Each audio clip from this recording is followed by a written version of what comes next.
Remembering back to when we were talking about absolute value equations, we have to bear in mind that in those cases, we ended up splitting things up into a plus or minus solution, and dealing with absolute value inequalities is much the same.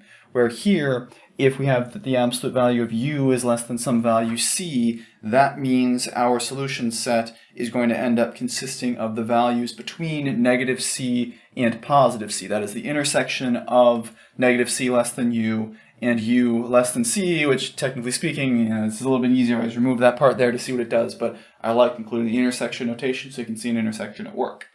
Then if we have that the absolute value is greater than some value c, we're going to end up with either that u is less than negative c or u is greater than positive c. We're ending up on the outsides with a union there, where if we have non-strict inequalities like less than or equal to or greater than or equal to, essentially the same thing happens, except you'd be drawing some lines in there to include the potential equalities. Hello again, everyone. So, sorry for the interruption here, but as I was going through the edit for this, I realized that I had forgotten something that could be kind of helpful for contextualizing how the absolute value inequalities work the way they do. So thinking in terms of distance, when we say that the absolute value of something is smaller than a value c, that's like saying the distance is less than that value away from the middle. So we can think of it as capturing a middle region like this. Whereas if we say that it's bigger than some number c, that's like saying it's outside of the region, so it would just be the outside tails like that, which is another way of thinking, instead of just talking about intersections and unions, instead in terms of distances. But anyway, let's get back into the video.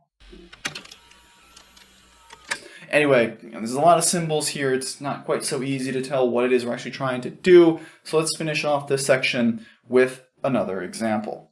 So for this, we want to solve and graph the absolute value of 6 minus 3x is greater than 18. So in this case, the first thing we should recognize with our example here is that we're in that second case, absolute value of thing is greater than a constant. So that means we're going to end up technically here with two cases we want to consider. Either 6 minus 3x is less than negative 18, that first one there, or 6 minus 3x is greater than positive 18, the second one there. And then from there, it's just two linear inequalities. It's very simple with the ambiguity of the negative sign, but it's not so bad. First one here, we can subtract over that 6. We'll have negative 3 is less than negative 24. Divide out the negative 3, flip over the sign, and what we're going to end up with there, up to my ability to read my own notes and not forget x's, because those are important when we're trying to find them, is x is greater than 8. Then, in this case, what we're going to do is essentially the same thing. Subtract over the 6, so we get negative 3x is now greater than 12, and then divide through that negative 3, so we would end up having in this one that x is less than negative 4. And if we wanted to graph that, again, because we're looking at that union of one thing being bigger than a positive number or smaller than a negative number, it's going to be kind of funky looking on the outsides. And if we want to write that as a set using our notations, we could either put it in set builder notation. It's a little bit cleaner in set builder here.